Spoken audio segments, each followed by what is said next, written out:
So it's been a while.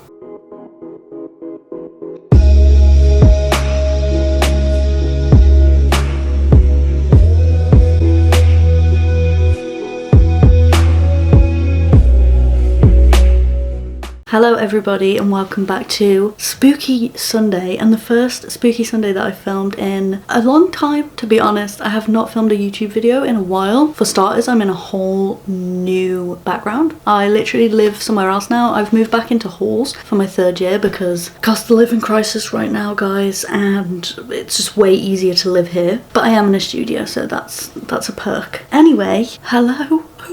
It feels really weird filming a video, especially here, because everyone can hear everything as well, so I'm a bit awkward. Even though I live in a studio, everyone can hear everything. Anyway, some changes since I've last seen you is my hair is a whole new different colour. It was ginger for a while and now it's like a gingery brown. Oh, the tan on my hands is not cute. Let's ignore that. I also have a nose piercing. It's right there. I really want to put a hoop in, but I know I have to wait, so I'm currently on about a week and a half, so I've got to wait a long time before I can put a hoop in it. But I actually don't mind the stud. It's kind of cute. Just would prefer a hoop, I think. I'm going to be filming loads of videos today. I'm going to try and get as many filmed as I possibly can for you guys so that I don't go with such a huge break again. I do want to apologise for that. It's just that with third year university, I literally have had no time at all to film any videos. And obviously with it being my third year, I have to prioritise it. But I've managed to get some time in January because I don't go back to uni until the 30th. So I'm going to film loads of videos today and hopefully be able to edit them over the next couple of days. So fingers crossed we can do that. Without further ado, let's get on into today's video and I hope you all like it. As always, the source will be linked in the description, but today we are going to be reading the creepiest, freakiest facts we learned in 2022 that kept us screaming all year. I'm going to do this one because obviously we're in 2023 now, so I would like to get the 2022 facts and things like that out of the way before we get well into the swing of 2023. But the first thing says the Texas killing fields, and obviously I will insert any pictures on the screen that are on the articles, but it says 30 cadavers, mostly those of women and young girls, have been found in an area off I-45 known as the Texas killing fields since the early 1970s. This is thought to be the work of multiple serial killers, but only 2 men have ever been convicted for murdering 2 of the women. The majority of these cases remain unsolved. I actually think I heard about this. I'm not sure if it was one of those things where they wanted to build houses on it. I don't think it was a house building thing, but I remember hearing about this in 2022, that they'd found a few remains and stuff in a field and that they thought it was multiple serial killers. So I wonder what will happen with that in the future, but let me know if you heard about that last year and if you know any other things about it. This one says when girls walk home alone at night. It's got some weird poster that says she may look clean but pickups, good time girls, prostitutes, spread syphilis and gonorrhea, and you can't beat the axis if you get VD. The Chamberlain-Khan Act of 1918, which later became known as the American Plan, was a public health campaign allegedly meant to slow the spread of STDs among soldiers during World War I. What happened in practice though is that throughout both world wars, tens and possibly hundreds of thousands of women were detained and forced to undergo invasive testing for venereal diseases. If found to have contracted one, they would be imprisoned and made to undergo dangerous, painful and often ineffective treatments. Police were permitted to take women in even under the slightest suspicion, such as if they were near a military base, had an immoral appearance, walked a certain way, were seen accompanying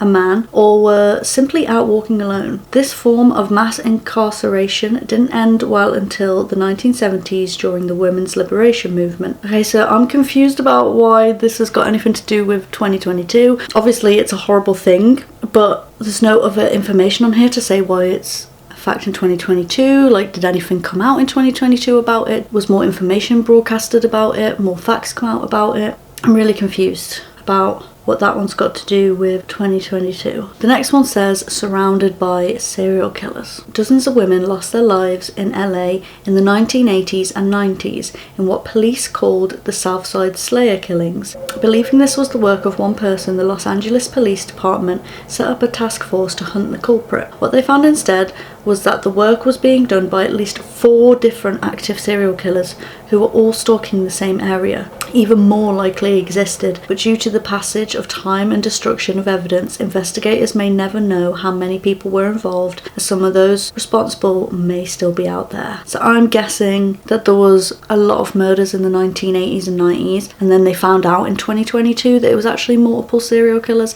I feel like I've heard something about this before with different serial killers. I think, was it the Night Stalker?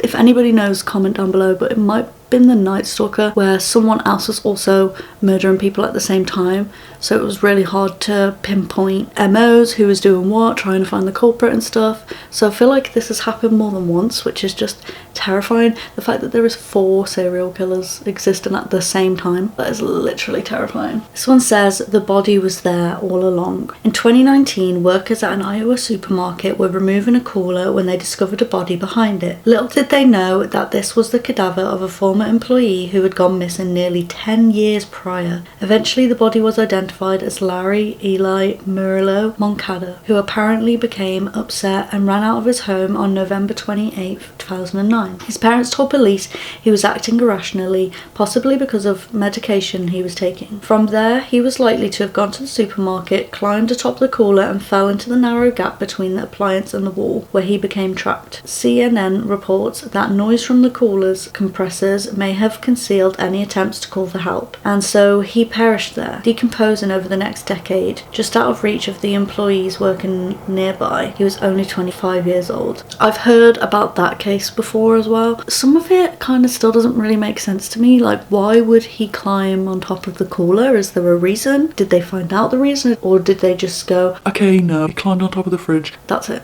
That's the end. Like, why did he climb on top of the fridge? Are you going to investigate it? Are you going to do your job? Like, I'm really confused about why they can just say, oh, he went on the fridge, guys, so that's the case closed. Like, does no one else find it really odd of why he would go on top of a cooler? It will make sense to me if they could also explain why he would go up there. Because someone falling down the back of a freezer and noises stopping them screaming, that makes sense, okay? That could happen, but why? What was the reason? That's what I would like to know. Again though, I don't understand why this is on 2022 list. These are all things that I don't think happened in 2022, so I'm really confused. Hopefully this video is still enjoyable for you guys, but I think I'm going to stop it here just because I'm getting a little bit confused by the list. But hopefully the ones that I did read you did enjoy, and I'm going to go ahead and film a few more videos for you guys today. I'm really excited to come back to YouTube. Hopefully you enjoyed this video. If you did, please remember to smash a massive thumbs up. Remember to subscribe, and until next time, I will see you all soon. Peace, love.